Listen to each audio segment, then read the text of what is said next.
ministerial, a nossa compreensão prática a respeito de pastoreio, discipulado e tantas outras coisas importantes. Então, sem delongas, nós vamos iniciar uma oração, agradecendo ao Senhor pela oportunidade que nos é concedida. Vamos tentar, de uma forma bem resumida, bem prática, falar um contexto geral a respeito dessa segunda epístola que Paulo escreve a Timóteo. Por que ele escreve, quais são os pontos importantes, né? A data, né? Quais são os textos, as personagens principais, né? O objetivo pelo qual Paulo escreve essa epístola a Timóteo, o que difere, né, essa segunda epístola da primeira. Então, a gente vai tentar abordar de uma forma mais sucinta. Eu convido você a nos acompanhar em oração, agradecer ao Senhor por esse domingo, pelo dia do Senhor, pelos meios de graça que Ele dispõe a cada um de nós. Vamos orar. Senhor Deus bendito, nós te agradecemos pelo privilégio que o Senhor nos concede nesta manhã, essa manhã bendita, onde as tuas misericórdias se renovam mais uma vez sobre nós. Nós somos gratos pelo privilégio de sermos chamados povo de Deus, de termos sido reconciliados por meio de Cristo Jesus, nosso Senhor, a certeza de que somos aceitos como filhos, justificados nos méritos de Cristo Jesus e certos de que podemos nos achegar com confiança ao trono da tua graça, não por nós, mas por causa do nosso bendito Salvador. Portanto, nós oramos nessa manhã, Senhor, em que iremos aqui nos dedicar à exposição dessa segunda epístola de Paulo a Timóteo, que o Senhor ilumine os nossos corações, a nossa mente, para entendermos de forma prática, ainda que resumida, aquilo que é essencial para o bem da nossa salvação.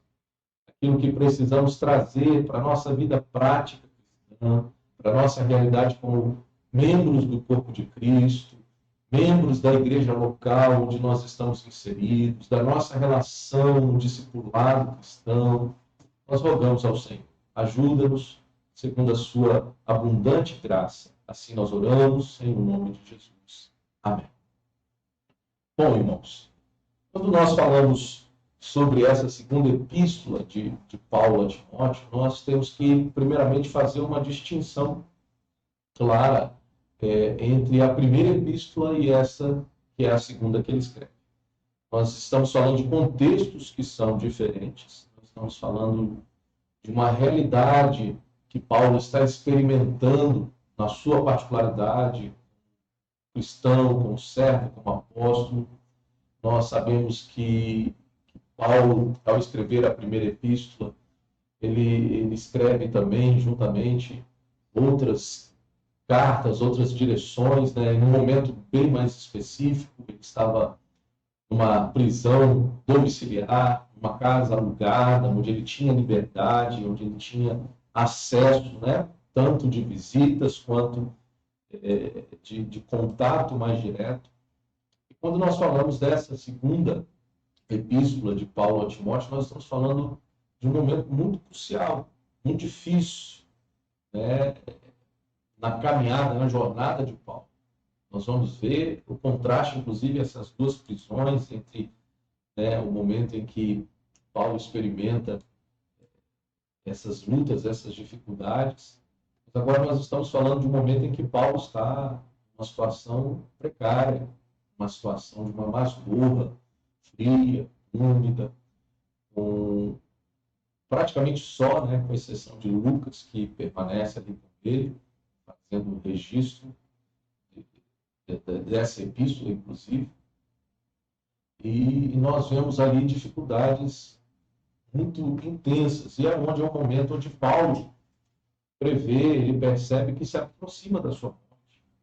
Ele está ali se encontrando com o Senhor, e ele vê uma necessidade importantíssima de escrever essa epístola a Timóteo, de fortalecer seu filho na fé, dando a ele recomendações pastorais, ministeriais, para os cuidados da igreja de Éfeso, onde Timóteo estava responsável.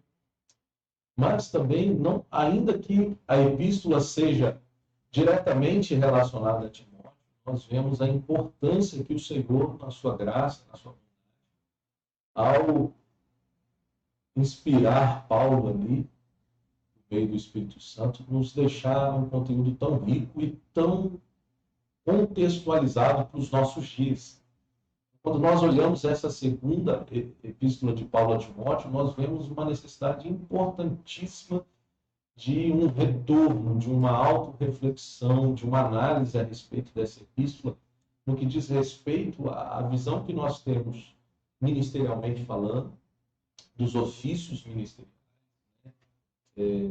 daquilo que é prioridade, não somente ao pastoreio, mas também a fé, ao Evangelho, a lutar pela defesa do Evangelho, frente às perseguições, frente às corrupções da sã doutrina. Então, nós temos aqui um contexto extremamente prático, como indivíduos, na nossa relação como discípulos de Cristo, na jornada cristã como peregrinos, mas também na nossa relação ministerial, nosso preparo, os nossos cuidados. Então, se você que está nos acompanhando, junto com os nossos irmãos que estão presentes aqui, tiverem alguma dúvida, fiquem à vontade de, às vezes, contribuir, escrever aí no chat. À medida do possível, a gente vai tentar comentar um pouco. Então, qual que é, a princípio, o propósito dessa epístola? Nós vamos acompanhar aqui no slide. O propósito pelo qual Paulo escreve a Timóteo é porque Paulo, mais uma vez, estava aprisionado em Roma. E ele se sente o quê? Abandonado, se sente sozinho. Paulo percebe que a sua vida terrena provavelmente estava chegando ao fim. Ele tem essa percepção. Então, quando ele escreve esse livro, essa epístola, segundo Timóteo, é essencialmente as últimas palavras de Paulo.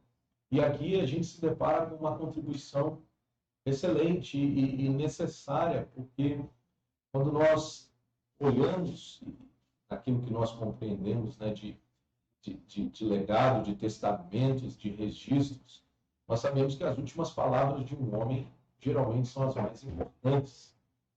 Se preocupa naquilo que se irá dizer nas suas últimas palavras, aquilo que se irá registrar, né, nesse registro das últimas palavras. Então, quando nós vemos essa segunda epístola de Paulo a Timóteo, nós estamos vendo as últimas palavras, palavras de despedidas, onde Paulo está pesando na balança o conteúdo de suas últimas palavras.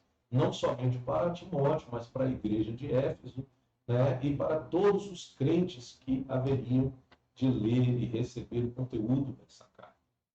Então, Paulo faz um registro da sua vontade, de um testamento à igreja de Cristo, ainda que diretamente ao seu filho na fé, Timóteo, mas deixando ali um legado de orientações pastorais, ministeriais e práticas da vida cristã, né, para toda a igreja. Então, nós temos aqui, de fato, um conteúdo importantíssimo. Nós temos aqui como que um testamento das últimas palavras de Paulo. E aí Paulo olha além da sua própria preocupação. Você pode acompanhar no slide aqui nosso resumozinho do propósito. Além da sua própria preocupação, ele olha além, diante das aflições que ele estava sendo, colocado, diante das dificuldades numa masmorra, frente à possibilidade de morte. Paulo está ali preocupado com o avanço do Evangelho, de como esse evangelho vai alcançar Timóteo de uma maneira a fortalecê-lo na fé, a dar a ele os recursos para essa jornada ministerial, ao cuidado da igreja de Éfeso. Então, Paulo, ao invés de olhar para as suas mazelas, para as suas dificuldades, para a luta que ele estava enfrentando, ele então se preocupa com as igrejas, ele se preocupa com Timóteo. Então, Paulo queria usar suas últimas palavras para encorajar Timóteo, para encorajar os demais cristãos, a igreja de Éfeso, por meio das orientações, instruções que ele estava dando a Timóteo. E aí você vê no slide aí que você está nos acompanhando, que esse incentivo nós temos registrado em 2 Timóteo 3,14, e a necessidade de se proclamar o Evangelho do Senhor Jesus. Paulo vai falar isso no capítulo 2, no verso 2. E aí, de uma forma resumida, para a gente entender um pouquinho sobre as informações gerais a respeito dessa segunda epístola. Pode acompanhar no slide. O segundo slide vai nos mostrar aqui informações gerais. Primeiramente, qual que é o grupo a que essa segunda epístola pertence? As epístolas pastorais, né? Ao conjunto de epístolas que Paulo se direciona de forma pastoral. Por que pastoral? Porque o conteúdo da mensagem, né, das epístolas, das cartas, tem a ver com o aspecto pastoral, ministerial, o diaconato, né? Tudo aquilo que envolve o governo da igreja, a administração disso. Ainda que de forma particular, também aqueles que ele endereçou, mas também de uma forma mais abrangente, aplicável a todas as áreas ministeriais, o presbitério, o pastoreio, o diaconato, a todas essas questões. Nós sabemos muito bem, isso é indiscutível, né? Ainda que existem algumas vertentes teológicas que acreditam que Paulo não seja o autor, mas nós sabemos o legado da historicidade da igreja. Nós temos tanto Clemente de Alexandria, nós temos tanto Eusébio, nós temos Policarpo, né?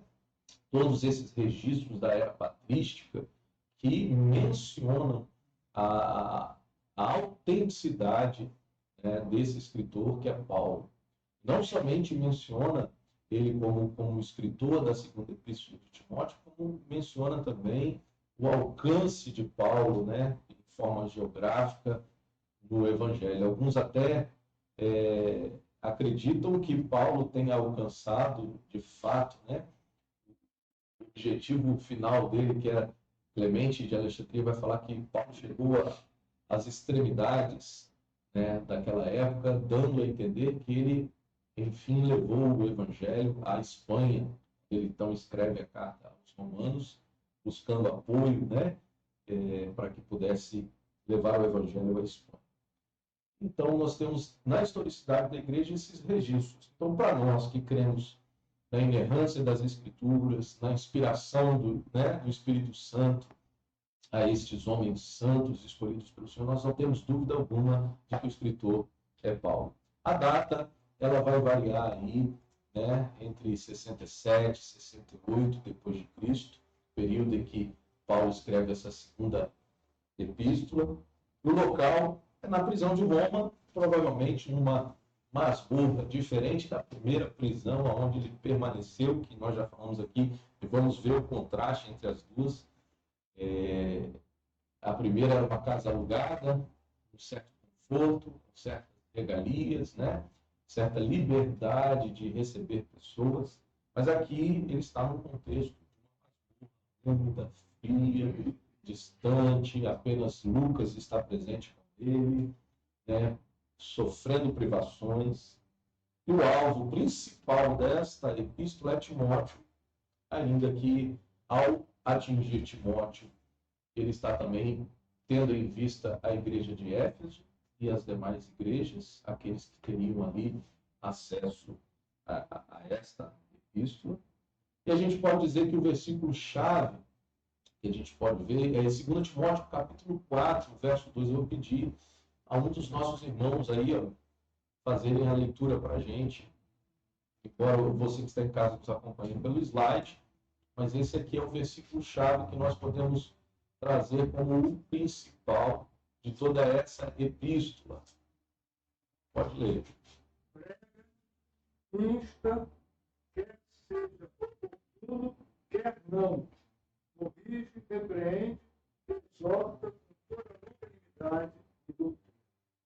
Então, esse é um versículo-chave que resume o propósito pelo qual Paulo, a escrever a Timóteo, tem em suas instruções, no seu pastoreio, no seu discipulado, nas suas últimas palavras, era preparar Timóteo a um comprometimento com a pregação do Evangelho em toda e qualquer circunstância.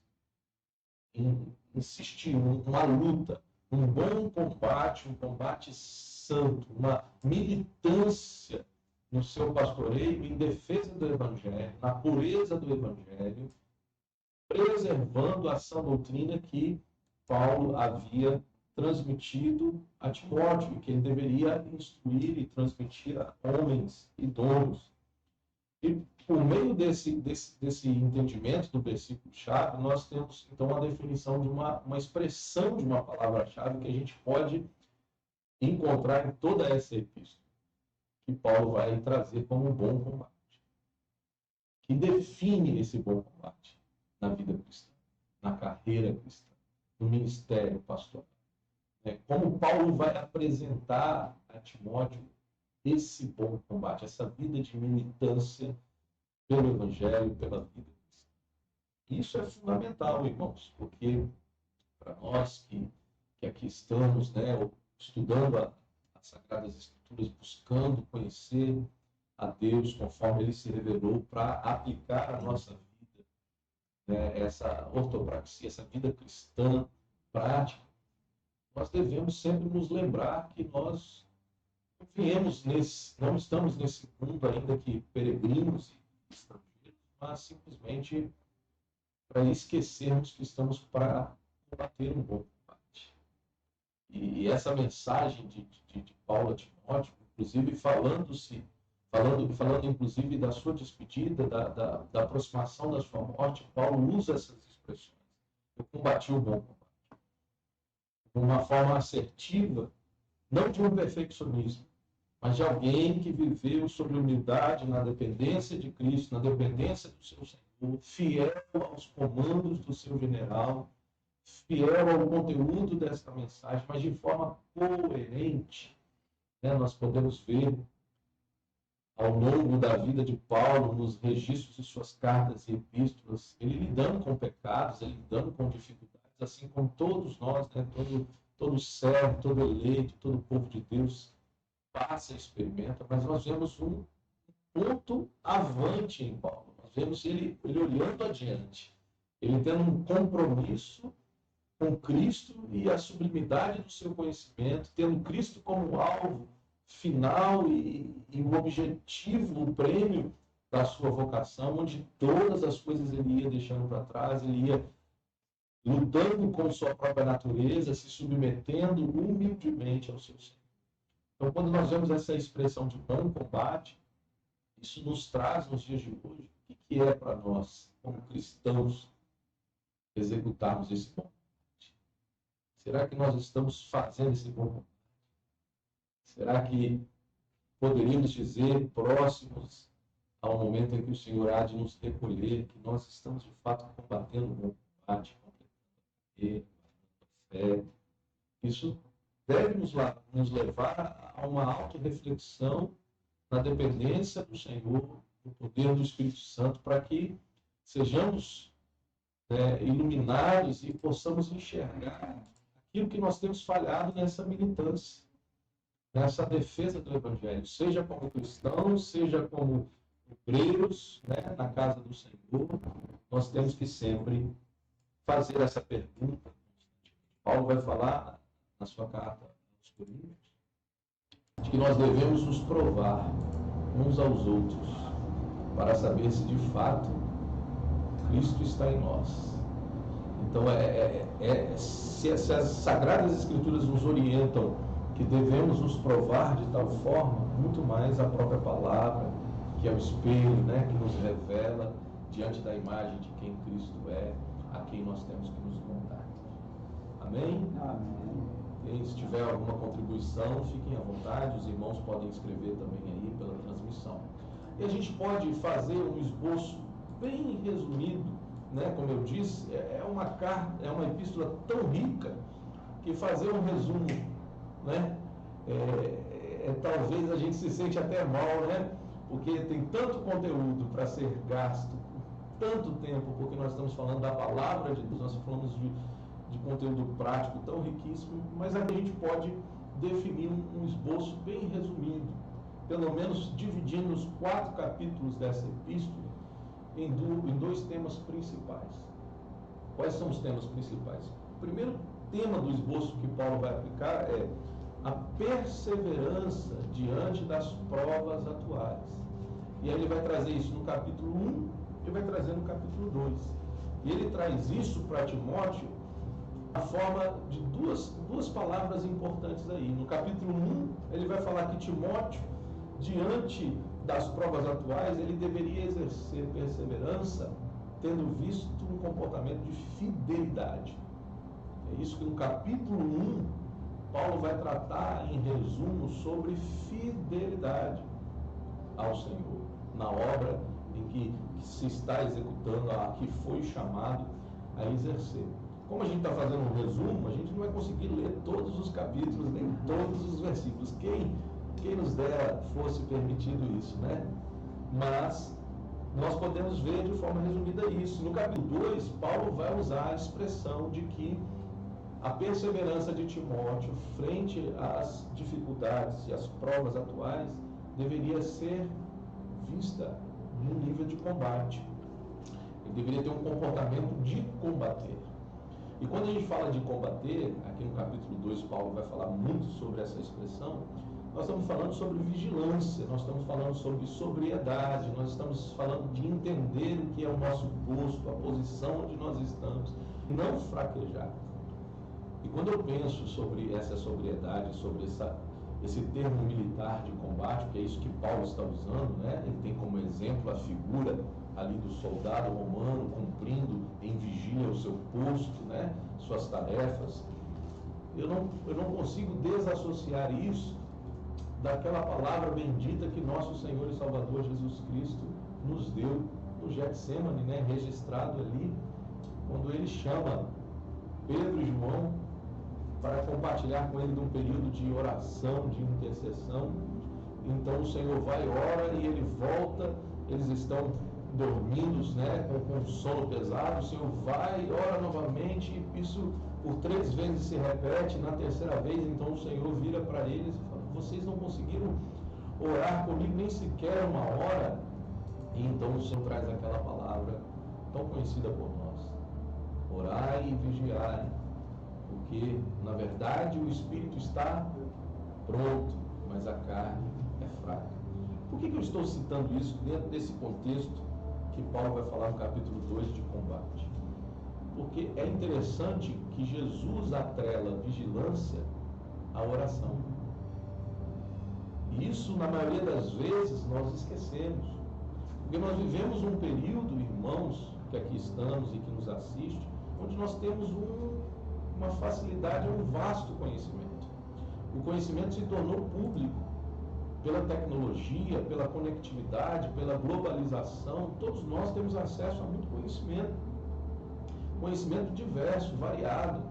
Nós temos comumente no nosso celular ou na nossa casa 2 ou 3 versões da Bíblia, versões de Bíblias de estudo, de comentários, né? E sem contar inúmeros livros e recursos que nós temos. Eu mesmo em casa tenho uma plataforma chamada Logos para auxílio nos sermões e estudos. Ele me dá tudo e mais um pouco. Mas nós nunca vivemos um período de tanta escassez de conhecimento prático, verdadeiro na vida cristã. O pastor Hernandes usa a expressão de analfabetismo, né? Bíblico, teológico.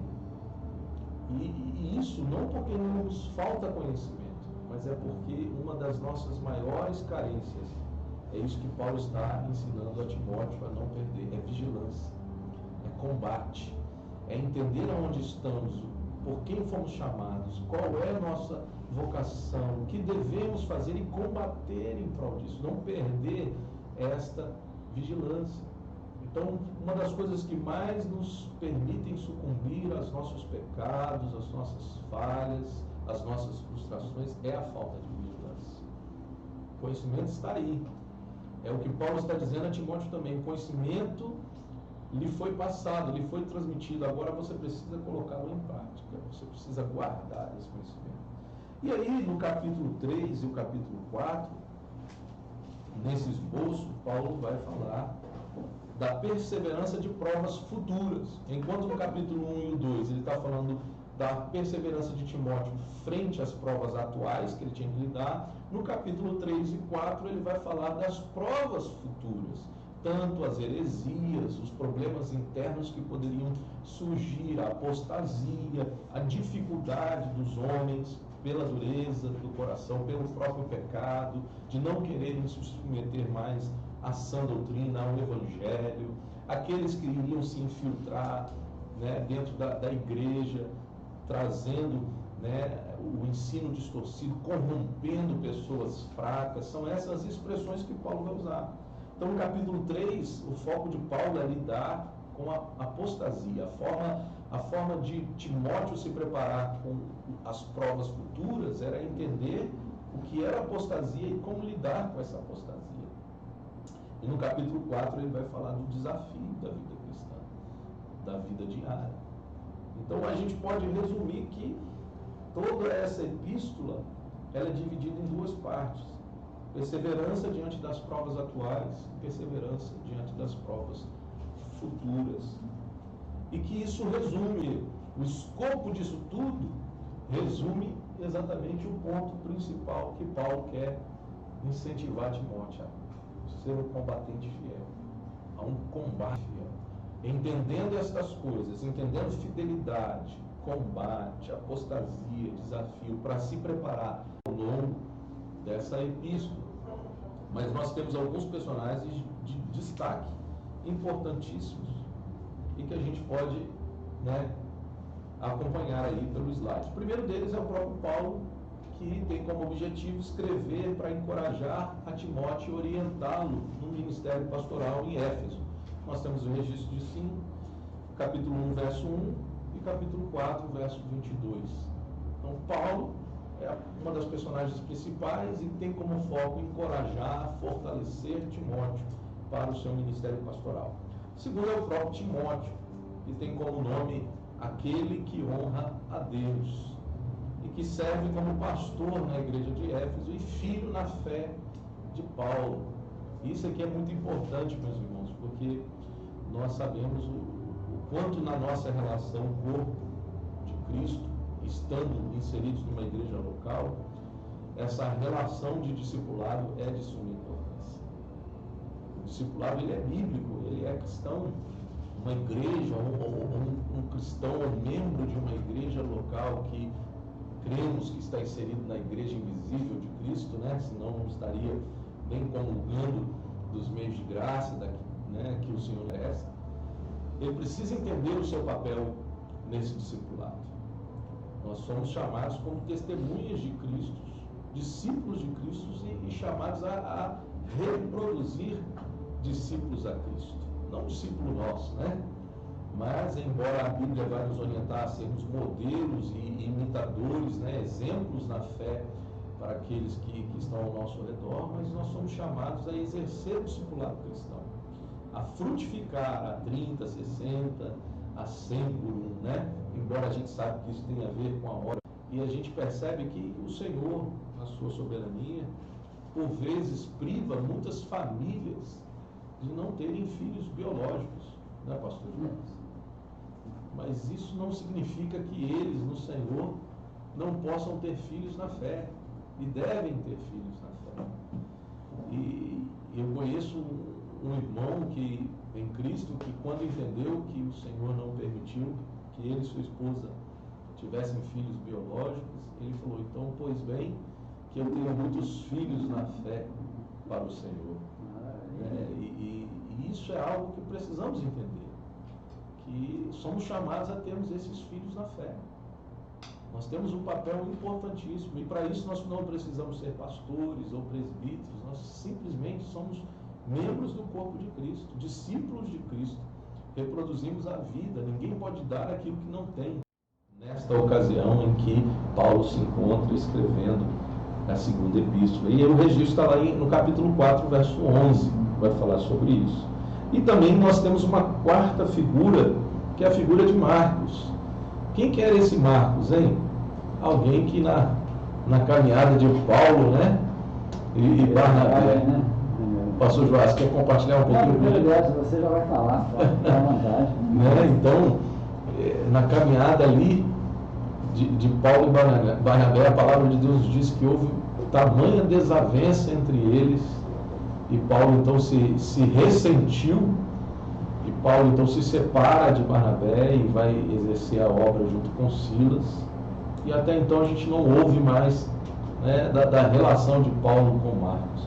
E aqui, nessa segunda epístola, nós vemos nessa etapa onde Paulo está se aproximando da morte, está escrevendo suas últimas palavras, ele diz então: traga Marcos, porque Marcos é útil para mim no Evangelho.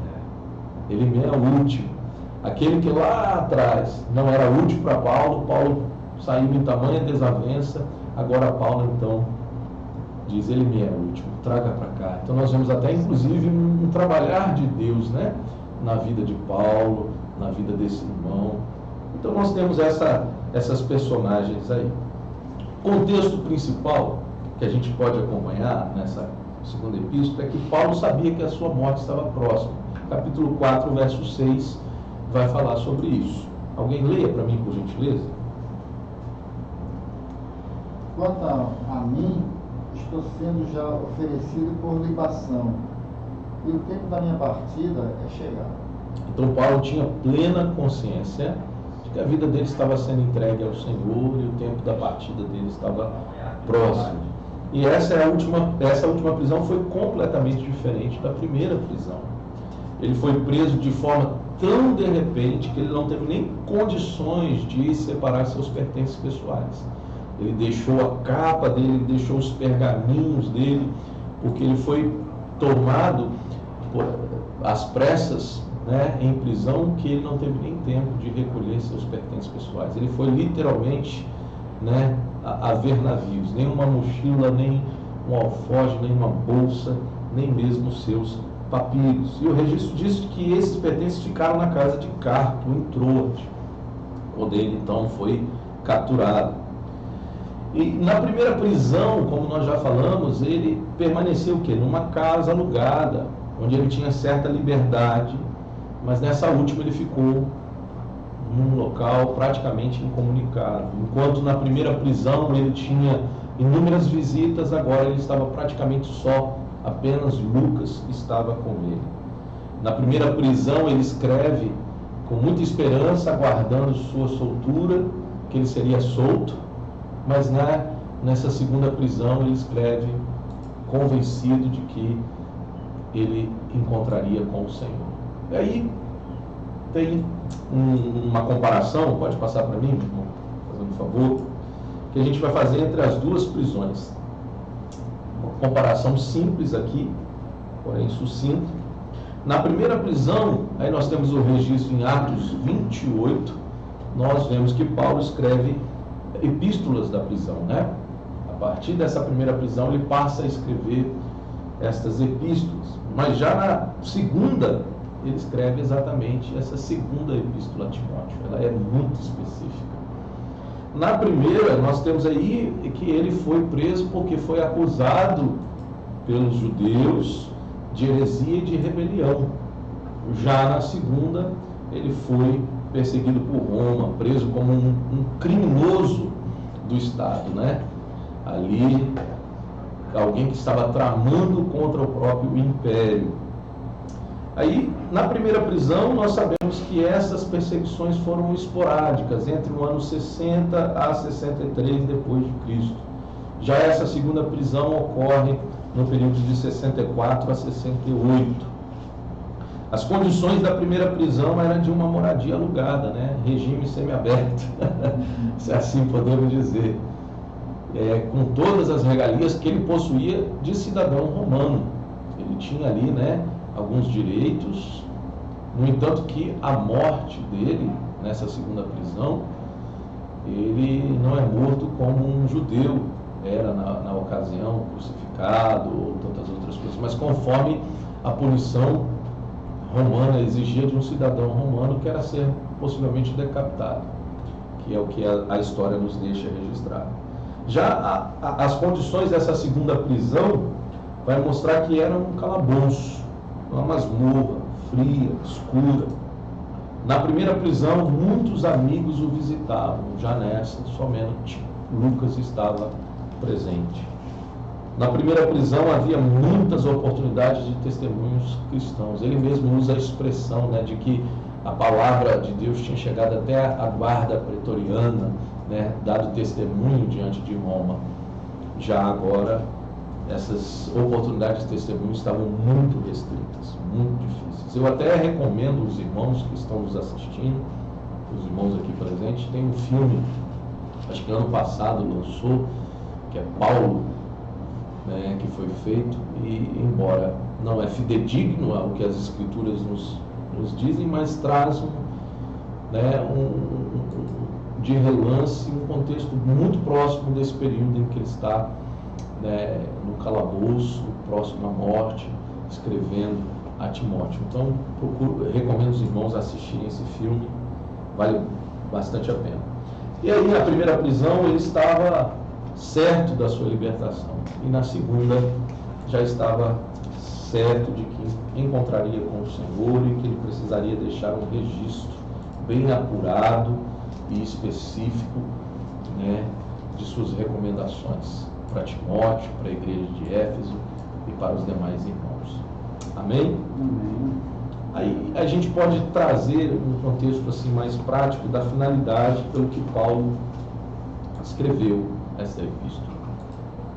Eu queria que alguém conseguisse ler no próximo slide, por favor. Lê para mim aí, por gentileza, a finalidade de Paulo. Alguém quer usar o microfone aqui perto? O apóstolo desejava ver o seu filho amado na fé antes de morrer e pediu que viesse trazendo também Marcos, conforme 2 Timóteo 4,11, e as coisas que haviam deixado, lá no caso fala dos pergaminhos, né, da capa, porque o inverno se aproximava. Vemos nessa carta a grandeza, a coragem e a esperança de Paulo. Mesmo em condições tão tristes, sua maior preocupação era que conservassem pura a mensagem de salvação em Cristo e que a propagassem fielmente. Preocupava-se em ver que os discípulos executassem fielmente o serviço do Mestre. Não alterou o seu modo de pensar acerca da morte. Antes, se regozijava com a certeza de encontrar-se com o Senhor. E aqui, né, quando você se referiu ao versículo 6, do 4, ele está dizendo que estava sendo oferecido por libação. E ali o sentido é que ele derramaria o seu sangue para honrar a Cristo, seu Senhor e Mestre. Né? Isso aí. Então nós vemos a beleza, irmãos, e quando nós olhamos esse contexto, né, da finalidade que Paulo escreve, nós sabemos que Paulo já era muito idoso na ocasião, né? E essa ocasião, inclusive Filemão, capítulo, vai falar sobre isso, verso 9, dessa idade de Paulo. E mesmo com seus muitos anos de vida, algemado numa masmorra, numa prisão fria, lançado numa situação tão precária, né? Um frio implacável, como o próprio pastor Joás aqui citou, o inverno se aproximando, né? Nós aqui capixabas sabemos que quando faz um pouquinho mais de frio já tira os casacos, né, do guarda-roupa. Às vezes não está nem tão frio assim. Nós fazemos questão de nos agasalhar. Agora vamos pensar numa masmorra fria, úmida, alguém que foi preso às pressas sem mesmo ter a sua própria capa. Pertences tão básicos, né? Mas ele ali então pede que Timóteo retorne, traga esses pertences, para que ele tenha um pouco de conforto próximo à luta que ele haveria de enfrentar, embora alegrando-se por poder se encontrar com o Senhor e derramar ali seu sangue, né, pelo bom combate de Cristo. Mas mesmo em frente a essa situação, abandonado à própria sorte, a masmorra, Paulo não estava preocupado consigo mesmo. Paulo estava preocupado com o Evangelho. Paulo estava preocupado em conscientizar Timóteo ao papel que ele tinha que executar na liderança da igreja de Éfeso. O papel que ele deveria trazer. Então, irmãos, nós vemos isso um cuidado grandioso, porque nós vemos alguém que de fato ama a obra do Senhor, amou a obra do Senhor ao ponto de entender que ele era responsável até o fim de cumprir com as demandas que o seu mestre havia dado a ele. E numa geração que nós vivemos, onde nós arrumamos tantas desculpas, né, irmãos? Tantos meios para nos justificarmos, para nos esquivarmos de responsabilidades. Eu não posso ajudar o irmão, eu não posso levar uma palavra, eu não posso fazer uma visita, porque eu não tenho tempo, porque não minha vida está tão corrida. Nós devemos botar na balança e pensar, será que nós estamos numa condição tão privada, né, de recursos tão básicos, ausentes na vida de Paulo, alguém que estava aprisionado a correntes, mas ainda assim ele usa a expressão, mas o Evangelho não está aprisionado. A palavra de Deus não está em algema, portanto nada pode prendê-la. E aí nasce a preocupação dele de ensinar e orientar a Timóteo a fazer com que esse Evangelho chegasse à igreja de Éfeso, a guardar o Evangelho, a sofrerem pelo Evangelho, a preservar a sã doutrina, a pregar o Evangelho. Então ele vai falar isso lá em capítulo 4, verso 21, capítulo 1, verso 14, capítulo 2, verso 3, capítulo 3, verso 13, capítulo 4, verso 1, verso 2. Ele vai falar sobre preservar o Evangelho, sofrer pelo Evangelho, guardar esse bom combate. E aí, se aproximando daquilo que a gente pode dizer de finalizar como o conteúdo principal, a gente vai falar que o conteúdo da epístola é justamente esses aí, ó. Primeiro é a frase que nós falamos, que é a palavra-chave de toda a epístola, o bom combate. O que define esse bom combate? E o bom combate, Paulo menciona, né, e já foi mencionado na primeira epístola, agora ele reafirma na segunda epístola essa expressão do bom combate. E Paulo então encoraja Timóteo no poder do Espírito Santo a lutar em defesa da fé por Cristo, pela obra de Cristo.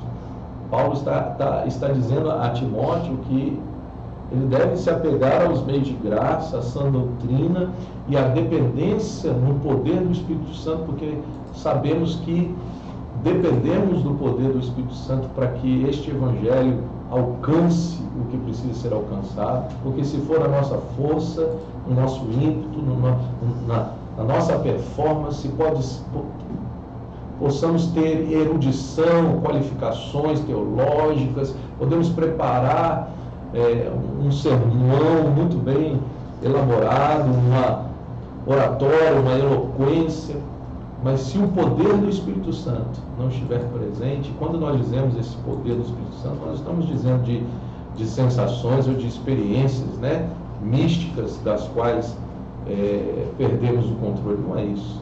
Nós estamos falando daquele poder do Espírito Santo, aquele que ressuscitou a Jesus Cristo dentre os mortos, aquele poder que nos insere, né, no corpo de Cristo, aquele poder que nos traz vida para vencer o pecado, para vencer as dificuldades carnais, aquele poder que nos leva a orar, a ler a palavra de Deus e aplicar esta verdade em nós, aquele poder que pega a mensagem do Evangelho e que pode trazer sobre um coração que está morto em seus pecados e delitos e gerar vida.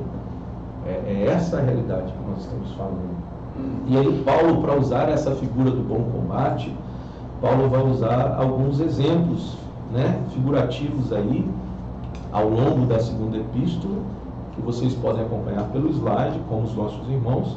Ele vai falar lá, ó, capítulo 2, verso 3 e 4, ele vai usar a expressão de soldado, aquilo que nós já falamos. Ele tem em mente uma figura militar, o soldado, que é aquele que guarda o seu posto, que exerce vigilância. Lá no capítulo 2, verso 5, ele vai falar da figura do atleta, que não se envolve com as coisas, né, dessa vida, mas ele corre perseverante para chegar lá no final, onde ele vai alcançar o prêmio. Então ele vai tratar que esse bom combate, ele é a nossa vida como soldados em Cristo. Temos que ser vigilantes, temos que guardar a nossa posição onde estamos, em defesa da fé, mas nós temos que também ser atletas, ou seja, nós estamos numa carreira, nós precisamos correr, nós temos que fazer aquilo que Hebreus vai dizer, desembaraçar, né, dos nossos pés todo o peso do pecado que tão de perto nos assedia, né, aquele peso. Eu imagino, irmãos, que se formos correr ali na hora de Camburi e colocarmos uns 10 ou 15 ou 20 quilos em cada tornozelo, nós teríamos muita dificuldade para corrermos poucos metros à frente. E a Bíblia vai dizer que o pecado, que a amizade com o mundo, que os prazeres dessa vida nos servem disso, nesta carreira. É isso que Paulo está dizendo. Não dê atenção aos desejos da sua mocidade, né? Paulo vai falando isso para Timóteo. Não se atente às amizades do mundo, mas corra, seja um atleta, seja perseverante. Existe uma jornada final, existe uma linha de chegada que você precisa correr para adentrá-la. Então ele usa essa expressão, mas ele também vai usar no capítulo 2, verso 6, a expressão de lavrador, dizendo que a vida cristã e a vida ministerial tem que estar atrelada à paciência, à moderação, à esperança, né? O lavrador lança a semente, ela não brota como na nossa geração, fast food, né? Todo mundo quer tudo pronto. E isso tem afetado, inclusive, nossas igrejas, né? As pessoas, ao invés de terem uma prática devocional, de envolvimento com os meios de graça, culto doméstico, estão acostumadas a virem apenas domingo à noite para receber comida pronta, né? Embora isso é importante, a pregação expositiva, domingo à noite, é fundamental para a estrutura saudável da igreja, mas não é apenas isso, não define apenas a igreja. Se nós, como membros do corpo de Cristo, não estivermos enganjados nos meios de graça semanalmente, no nosso culto doméstico, nós como corpo não cresceremos. E nós vivemos esse contexto muito parecido, onde as pessoas não têm mais paciência, né, para fazer uma comida estilo, né, gourmet, né? Tem gente que fala que é geração Nutella e outra é geração raiz, né? Mas aquela comidinha no fogão a lenha, aquela comidinha com tempero bem preparadinho, né? Não, é restaurante, fast food, é rápido, é lanche, é tantas coisas que só fazem mal e não fazem bem. Então, da mesma forma que a culinária é uma arte, quando se quer comer bem, né? Quem aprecia uma boa comida assim sabe que leva tempo, leva cuidado, preparo de condimentos, não? E quando você come um lanche ou um hamburgão ou uma pizza, é rápido, pode satisfazer, mas não vai trazer o benefício nem mesmo a qualidade de se experimentar. Então, quando se fala do lavrador, fala-se dessa paciência. Paulo está dizendo a Timóteo que vai lavrar a terra, vai plantar a semente e tem que ter a esperança de que aquela semente vai brotar no tempo certo, né? E que o lavrador, ele é merecedor de experimentar desses frutos uma vez que eles vêm, né? Então, Paulo usa essa expressão. No verso 15 do capítulo 2, ele vai usar a expressão de obreiros. Nós estamos aqui para servir a um Senhor que está sobre todos nós, que é Senhor sobre toda a sua casa, e que nós somos vasos, somos obreiros escolhidos para servir esse Senhor. Nós temos um papel fundamental na igreja onde nós estamos inseridos. Nosso papel não é sermos esquenta-bancos, né? Mesmo que não tenhamos a vocação pastoral, ou para o presbitério, ou para o diaconato, mas como membros de Cristo somos pedras vivas, que unidas promovemos o crescimento desse corpo, a nossa parte, seja orando pelo irmão, seja fazendo uma ligação, seja contribuindo, seja intercedendo, de todas as formas possíveis. Nós somos chamados a sermos obreiros ativos, né, nesta grande casa qual o Senhor. Mas aí Paulo vai usar uma expressão também, verso 20, somos utensílios, né? Na casa há grandes vasos, há utensílios, né? Vasos para honra, vasos para desonra. mas como utensílios temos que estar dispostos a sermos usados. E não cairmos no erro de perguntar por que eu sou assim ou por que o Senhor quer me usar assim. Né? Ele é o Senhor, Ele é o oleiro que faz o vaso, né? E Ele tem o direito de fazer conforme Ele desejar. E aí o verso 24 e o verso 26, ele vai falar sobre sermos servos, não somente de Cristo, mas também uns dos outros, por amor a Cristo Jesus. Temos que nos servir mutuamente em amor. Aí o contraste declarado é outro conteúdo da epístola. Pode passar para mim, meu irmão? Paulo vai fazer um contraste claro. Ele vai usar a figura entre soldados de Cristo e impostores. Ele vai tratar, isso é muito importante, irmãos, ele vai tratar que os crentes fiéis e verdadeiros da igreja são vistos como soldados, ou seja, são militantes, são operosos, são pessoas que estão em vigilância, estão cumprindo o seu papel, estão ativamente envolvidos com esse crescimento da igreja, com o benefício da própria igreja. Mas ele trata a outra parte como impostores, que são os falsos mestres, que não são cristãos verdadeiros e genuínos. E ele então traz, não somente ele faz uma distinção, mas ele apresenta as características e ele identifica nessa epístola quem são os soldados de Cristo e quem são esses impostores. Ele cita nomes, ele dá características, ele dá exemplos a respeito disso. Pode passar para mim, meu irmão. Ele vai falar também o conteúdo, os deveres ministeriais que Timóteo tinha frente aos impostores. E aí tem uma série de referências ao longo dessa epístola, que a primeira é combater o bom combate, que é o que a gente já tem falado. A expressão de Paulo no final, eu combati o bom combate, completei a carreira e guardei a fé, na verdade é um resumo de todas as instruções que ele dá a Timóteo ao longo da epístola. Então, quando você pega combater o bom combate e pega ao longo da epístola, todas essas referências que eu deixei aqui, tem um resumo do que é combater o bom combate. O que Paulo está ensinando a Timóteo sobre combater o bom combate? Quando Paulo fala, eu completei a carreira, também ao longo de toda essa epístola existem instruções fidedignas, diretas e práticas de Paulo a Timóteo de como ele deve guardar a carreira. O que é guardar a carreira?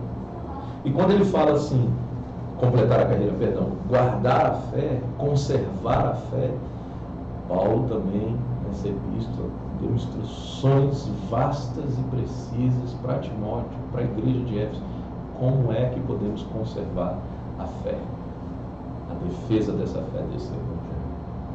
E aí, pode passar, meu irmão, outro conteúdo que Paulo vai abordar nessa epístola, o que nós chamamos é a tríade ministerial da carta.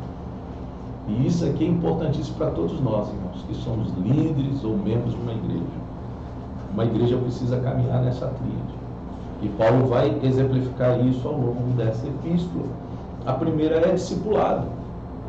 Uma igreja precisa exercer discipulado. Uma igreja precisa entender o que o discipulado é bíblico e é cristão. A outra é a dedicação, é o empenho, é o esmero. E a última é a diligência da vida cristã. A gente não está lendo todas as referências, irmãos, porque eu já estou correndo para outro tema. Falar de 2 Timóteo assim, ó, em uma hora é muito pouco, mas estamos tentando aproveitar o máximo desse tempo aqui. Então a gente chama aqui essa tríade ministerial que Paulo menciona na sua epístola, muito importante para todo ministério numa igreja. Precisa executar discipulado cristão, precisa dedicar-se, ter uma dedicação àquilo que o Senhor nos chama, e também uma questão de diligência. O que seria ser diligente? Alguém poderia definir para mim assim, de forma bem simplificada? Quando você pensa em diligente, o que é ser diligente? Pastor Joás, meu irmão. Determinado, constante, com todo empenho, empenhado, isso aí, motivado, isso aí. A diligência, organizado. A diligência ela bate de frente ao seu oposto, que é também ser incoerente e inconstante, né? Tiago vai falar que o homem inconstante jamais vai alcançar qualquer coisa do Senhor. Então, o homem diligente não, é um homem empenhado, é um homem que sabe o que ele deve fazer e ele percorre diligentemente se empenhando aquela função. Cuidadoso, né? Isso aí, cuidadoso, zeloso por aquilo que tem dado. E aí, pode passar para mim, meu irmão. O outro conteúdo da epístola é que Paulo está preparando Timóteo para o combate. E aí ele vai abordar essas definições no capítulo 2, verso 14, e capítulo 4, verso 8. Ele vai fazer essas abordagens mais diretas. Primeiro, ele vai incentivar a Timóteo a ser um trabalhador irrepreensível. Isso tem a ver com a diligência que nós falamos também. Irrepreensível, ou seja, alguém que seja aprovado por Deus. Irmãos, isso aqui é muito importante, me permitam falar um pouquinho sobre isso, mesmo que o nosso tempo, embora a gente já está no finalzinho mesmo, finalzinho. Quando a gente fala assim, Paulo está incentivando Timóteo a ser irrepreensível, um trabalhador irrepreensível que seja aprovado por Deus, nós temos que levar em consideração que a aprovação de Deus também envolve a aprovação externa, que é da própria igreja, onde nós estamos. Porque nós vivemos uma geração, pastor Joás, me corrija se eu estiver errado, ou criando uma hipérbole em cima dessa situação, né? Onde vivemos essa questão suscetiva e muito pessoal, onde as pessoas falam assim, não, mas Deus falou comigo, ou Deus me chamou para fazer isso, Deus disse isso para mim, né? Aquela questão muito interna, né? É lógico que nós sabemos que a palavra de Deus, o Espírito Santo, os meios de graça, trazem esse assentimento, né, legal, verdadeiro, né? Essas afeições legítimas, que até Jonathan Edwards fala sobre isso em um dos seus livros, ele fala sobre essas afeições legítimas, né, que estão respaldadas de forma legal às Escrituras. Esse assentimento, ele é verdadeiro. Mas existem muitas pessoas que falam, não, mas Deus falou comigo, Deus colocou isso no meu coração, eu tenho a aprovação de Deus para fazer tal coisa. Não podemos nos esquecer que a aprovação que Paulo está falando para Timóteo, inclusive, se é uma aprovação de Deus, essa aprovação interna tem que ter a aprovação externa, que é da igreja, dos anciãos, dos pastores, dos membros, da membresia da igreja. Então, se nós queremos que de fato algo que o Senhor tem nos dado a entender por sua palavra, no nosso coração para executarmos, precisamos ter a aprovação do corpo de Cristo, do conselho, dos anciãos, dos amados irmãos. Então, isso é muito importante, porque se entendermos isso distorcido, podemos falar, não, mas eu sou chamado por Deus, eu sou aprovado por Deus, e você tem que receber isso aí, porque Deus falou no meu coração. Isso é perigoso. Vivemos um dia assim, em um período onde isso é muito comum. Não sei se eu concordo. Não, concordo, claro. Né? A segunda coisa que Paulo vai incentivar, preparando Timóteo para o combate, é que ele deve ser um servo apto para instruir. E como que é isso? Não em contendas, mas em mansidão. Você precisa confrontar o pecado, Timóteo, você precisa ensinar a verdade, mas entenda, você deve fazer isso em amor, em mansidão, com domínio próprio, com temperança, entendendo que aquele irmão, aquela irmã é parte do corpo de Cristo, porque em Cristo morreu, porque em Cristo deu o seu sangue, né? Então, portanto, isso deve ser feito, a instrução deve ser feito com a servitude, com uma disposição de humildade, com uma disposição de que quando você instrui, você tem em vista o outro acima de você mesmo. Você tem em vista o bem do outro acima de si mesmo, acima da verdade que talvez eu estou defendendo e que talvez corro o risco de me sentir bem por eu estar defendendo uma verdade e a pessoa admitir que eu estou certo. Isso acontece, né, irmãos? Mas não. Este é o bem de que eu instruo no sentido de servitude, de servir o meu irmão para que ele possa ser edificado, tendo em vista seu crescimento acima do meu. É isso que Paulo está instruindo, né? Instruindo Timóteo de uma masmorra. A morte está diante dele, mas ele está preocupado em como Timóteo vai estar, como ele vai ser edificado, como ele vai poder trazer progresso para a vida dele, para o Evangelho e para a igreja. É quando nós não priorizamos o que somos, não diz respeito a nós, mas a quem é o nosso Senhor, né? E a sua obra, que diz respeito aos nossos irmãos. Ele também prepara Timóteo para o combate, instigando, incentivando Timóteo a ser um crente iluminado. O que é isso? Alguém que seja habilitado pela palavra de Deus, alguém que busque iluminação do Espírito Santo por meio da palavra de Deus. Então, portanto, nós não podemos nos julgar preparados para enfrentar as provas atuais ou futuras, que foi isso que Paulo tratou com Timóteo, se não nos esmerarmos ao estudo e ao devocional da palavra. Caso contrário, que não teremos essa iluminação dada pelo Espírito Santo para lidarmos, né, com as dificuldades da vida, do mundo, as decisões que nós temos que tomar diariamente. Portanto, temos que estar habilitado. A expressão que Paulo usa, ele, que você seja obreiro aprovado, preparado, habilitado, que maneja bem a palavra da verdade. Ou seja, que tenha segurança na palavra da verdade. Eu vejo que tem crentes, pastor Joás, eu vejo assim, tem cristãos na atualidade que é preocupante se alguém que não seja de uma confessionalidade bíblica genuína, mas de seitas, né? Não quero nem mencionar os nomes aqui, desnecessário, mas esses irmãos que quando recebem na porta da casa deles uma visita de alguma dessas pessoas, esses irmãos aí de algumas igrejas cristãs correm o risco de serem desviados, se assim eu posso dizer. Por quê? Porque não são habilitados na palavra. Eu já vi irmãos que falam, não, mas está escrito isso então na Bíblia, né? Irmãos que não têm, por não terem esse conhecimento bíblico.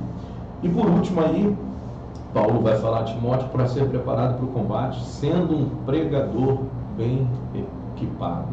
Ou seja, faze a obra do evangelista. Ou seja, não para não.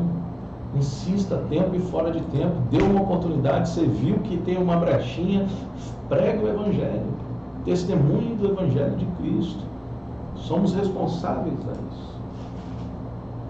Pode passar, meu irmão. Cristo em 2 Timóteo. Nós temos aqui várias menções de Paulo, embora tudo que nós já falamos para a vida de Timóteo, para a vida da igreja, para a vida cristã, tem tudo a ver com os ensinamentos do nosso mestre, mas nós temos alguns pontos específicos que Paulo vai mencionar a obra de Cristo nessa segunda epístola de Timóteo. Primeiro aí, capítulo 1, verso 10, que Cristo se manifestou na terra e ele aboliu a morte, trouxe à luz a vida e imortalidade pelo Evangelho. Então a vida e a imortalidade é trazida à luz pela obra de Cristo através da pregação do Evangelho. Capítulo 1, verso 10. Capítulo 2, verso 8, vai falar que Cristo ressuscitou dos mortos e conquistou a salvação e eterna glória. Verso 10 do capítulo 2. Pois se os crentes morrem com ele, também viverão com ele. Verso 11 do capítulo 2. E que todos quanto amam a vinda do Senhor, capítulo 4, verso 8, receberão a coroa da justiça e reinarão também com ele, capítulo 2, verso 12. Então existe, ao longo desta epístola, Paulo dá ênfase em toda a obra de Cristo Jesus, soteriológica, né? A obra de Cristo cumprindo a lei, resgatando o seu povo, garantindo a vida eterna, em todos esses sentidos. Então, Cristo é extremamente presente nessa segunda epístola, caso contrário, né? não teria nem mesmo utilidade. E concluindo, meus irmãos, para a gente finalizar, pedindo a Deus que nos ensine em cima de uma epístola tão riquíssima como essa, 2 Timóteo na prática. Como a gente pode trazer isso em termos práticos? Primeiramente, porque é fácil esmorecermos na vida cristã. Eu costumo dizer que existe o efeito bexiga na vida do crente, né? A gente olha aquela bexiga cheia, linda, né? E leva para casa. E a gente quer guardar aquela bexiga do jeito que ela é. Mas o efeito natural com o tempo naquela bexiga é o quê? O que vai acontecer? Ela vai esvaziar. Ela vai murchar. Então, às vezes, participamos de conferências, participamos de institutos bíblicos, de estudos, e às vezes chegamos, né, todos inflados. Não, vamos fazer isso, vamos fazer aquilo, mas aí voltamos àquilo que Paulo falou desde o começo da carta. Por não entendermos o bom combate, por não guardarmos em vigilância, nós nos acostumamos com aquilo, estamos bem, falhamos com os meios de graça, e aí entramos nesse processo que vamos murchando, vamos esvaziando. Então, eu chamo a vida cristã, esse esmorecimento, assim, né? Nós facilmente, vivemos aquele pico ou caímos. Então, nós precisamos do entendimento dessa segunda epístola para a nossa vida, justamente frente a esse desafio, que é fácil esmorecer na vida cristã. E essa essa epístola vai nos mostrar a importância de mantermos firmes os nossos olhos no prêmio, que é Cristo. De não nos permitirmos sermos roubados a nossa atenção, nossa energia, nosso empenho, nossa dedicação com as coisas desse mundo, mas sim olhar para esse prêmio que está diante de nós. Nós temos um alvo e que devemos nos esforçar para evitar tanto a falsa doutrina quanto também as falsas práticas, que é o falso moralismo, né? Que assim a gente podemos dizer. Paulo ensina isso a Timóteo, que o problema não é nem somente as falsas doutrinas, mas também práticas falsas. Podemos viver de forma enganosa, achando que temos aspectos morais, éticos e cristãos corretos, quando na verdade estamos muito longe da realidade do que é essa vida cristã. Isso só pode ser realizado quando nós nos firmamos no conhecimento que vem da palavra de Deus. Lá em Chácara, eu fiz uma pergunta numa escola dominical, dizendo: irmãos, o que é vida eterna?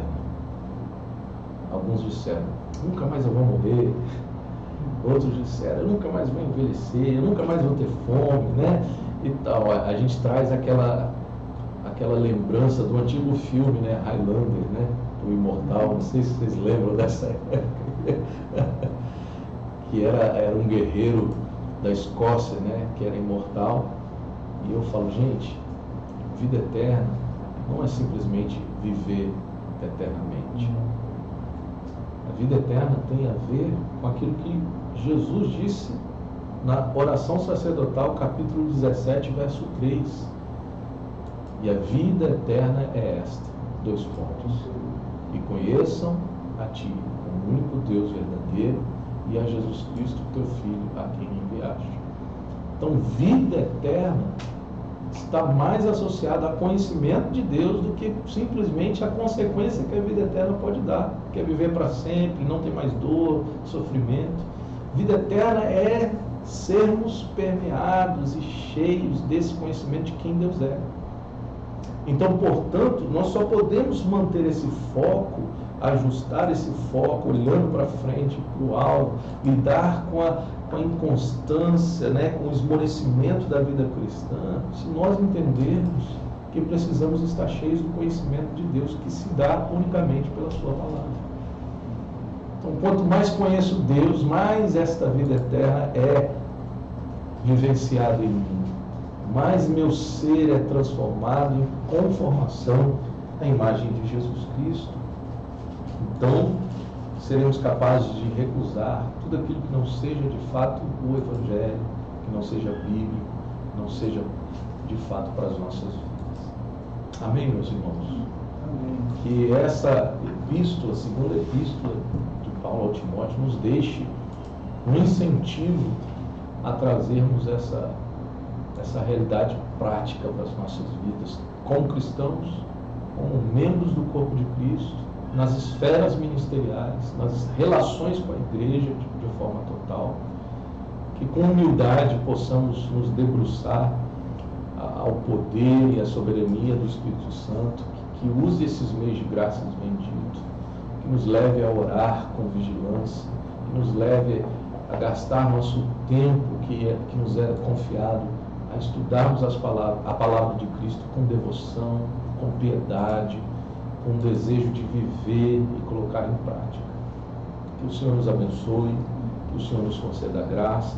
Muito obrigado você que esteve nos assistindo. Deus abençoe sua vida, a vida dos nossos amados irmãos. Vamos continuar olhando para o prêmio, para o alvo. Em nome de Jesus. Amém. Deus abençoe.